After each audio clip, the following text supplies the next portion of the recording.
Okay, let's talk about implicit bias. So prejudices, biases that we have that are somewhat unconscious, and we all have them depending on how we grew up. And I think we all, as human beings, try to look at everyone and consider them equal. We know that women and people of color and the LGBTQIA community and many other minority groups, including people with disabilities, have suffered a lot of discrimination, and there has not historically been equality.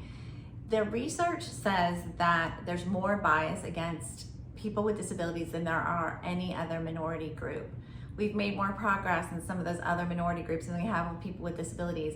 And when you think about it, it wasn't that long ago when people with disabilities were institutionalized.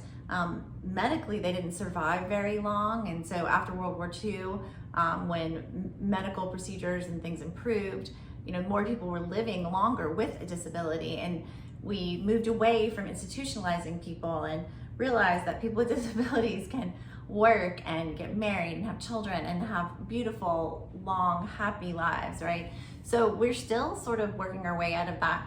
There's still a lot of discrimination against people with disabilities in the work world and trying to get jobs and employment. So, but the language we use impacts that, and it comes from a historical place of prejudice and bias against persons with disabilities. So I think we all have these different tendencies to look at other groups and generalize about them. So as long as we are aware of them and we are working on that, we're aware of the language that we use and how it can impact the future of disability.